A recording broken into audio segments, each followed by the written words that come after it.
Okay, so today I'll be teaching you guys how to turn this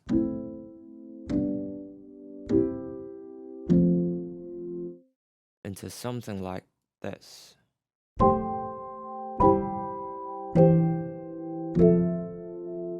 Okay, so just a heads up, this video is not really about writing better chord progressions, but it's simply a video on chord voicings. So like how to write your chords better so they sound better in the mix or in any context really.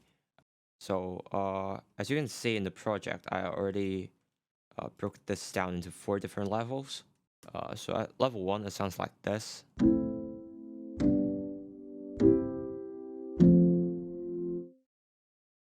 So as you can hear, they sound really basic.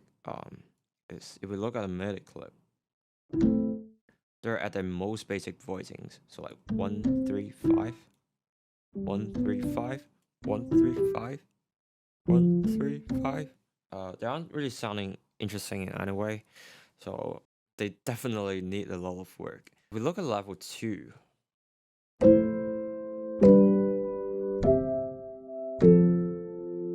as you can hear, things are more spread out on the keyboard. What's happening now is that I moved up the thirds up an octave. So like here, this is the root, this is the third, and this is the fifth. I switched places of some of the notes, so all the thirds here got moved up an octave.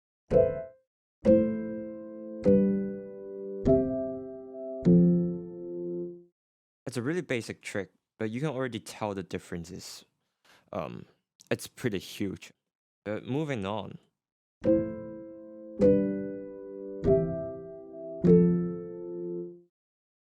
It's mostly the same, but on the third chord, I did a little inversion here.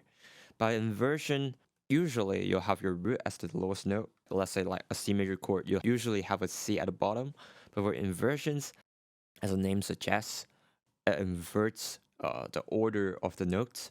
So here, I actually use the third as the lowest note in a C major chord. But why would I do that?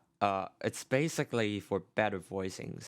So as you can see, if we compare the 2 MIDI clips here, at level 3, compared to this, it's like there's a leap from like the C to an F, because E is way closer to an F. So when that transitions, it sounds way smoother. That's actually a general guideline on writing chords. The less movement it has, the smoother it sounds. So let's look at another example of inversion.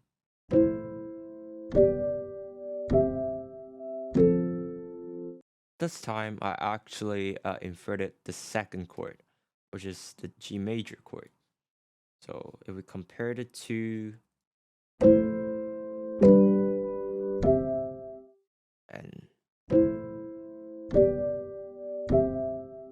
although if you look at the chord progression, it was supposed to be going down, so like A minor, down to G major, and back up to C major.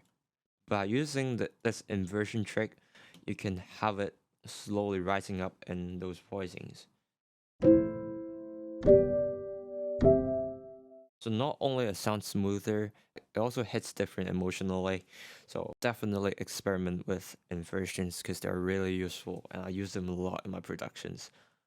So now let's look at the final level, which is level 4.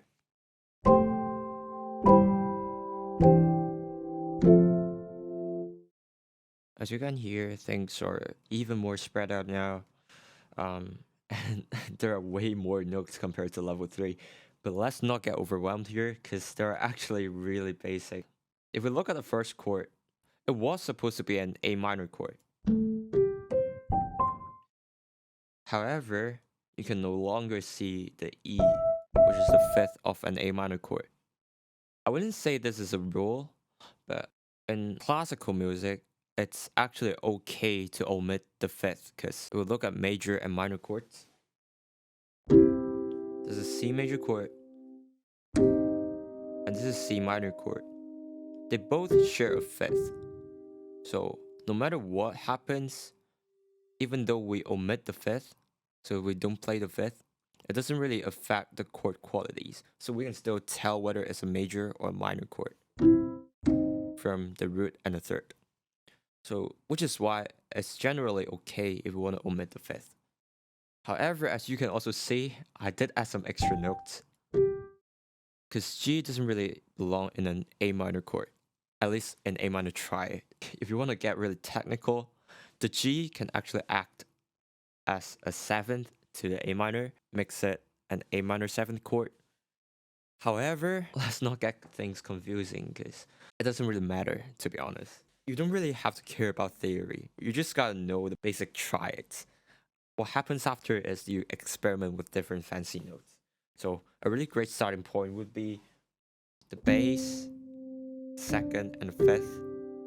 A really great starting point for fancy notes. I'll play some examples here.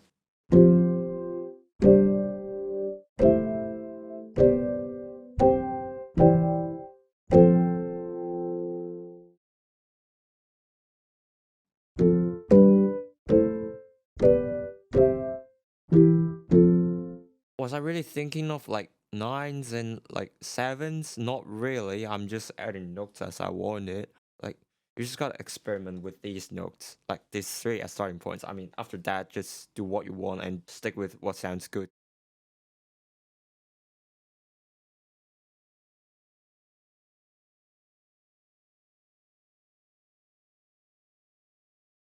I got two examples here. As you can see, the second one has way smoother chord voicings because as you can see, there are some leaps in certain like voice here, so it's not doing a really great job at voice leading. But let's still give it a listen. And here's the better example. So moving on to the second tip is about writing chords in lower register in a keyboard. So if we listen to the C major chord at different octaves,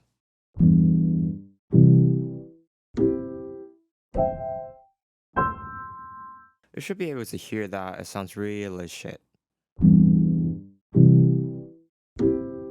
As if it sounds really muddy, there's no clarity to the chord. I could get really technical about this because it's about like the overtone series. So when multiple low notes are played together, it gets really muddy, especially when they're close together. But the basic idea is that when you're writing chords, you want to spread out the lower registers.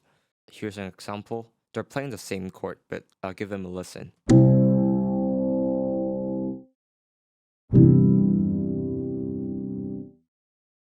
As you can hear, the first one definitely sounds way better compared to the second chord.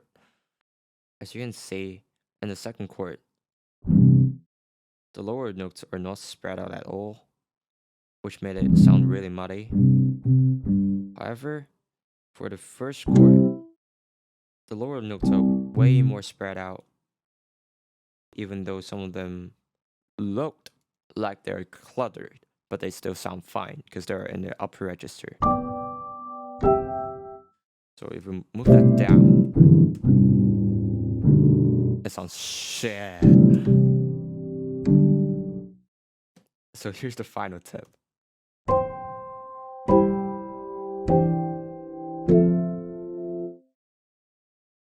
As you can hear, that's the same chord progression compared to the level 4 one.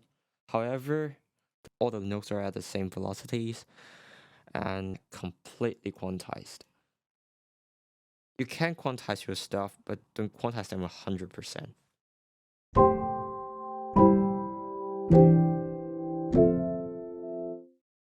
Also, play with your velocities. If you're lazy, play them on a keyboard and you play with the timing later, so you get the most human velocities, which is how I usually do it.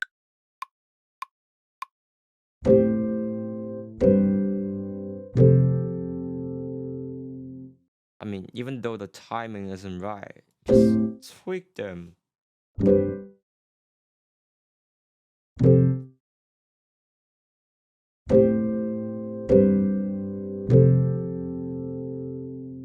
I mean, if you want them to sound like on time, just make sure the first note, like the first note that happens, is on grid. The rest doesn't really matter. Just have them spread out like this. It's totally fine. So that's basically it for me. I know it's a rather short video because I don't really want to get too technical about it because I know it confuses a lot of people here. I just want to make sure everyone understands all these concepts. But if you got any questions, leave them down below. I'll reply them one by one.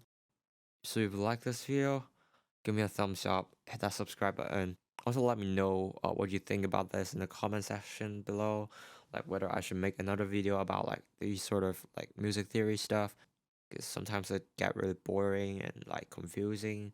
I just want to make sure everyone's down for these type of content.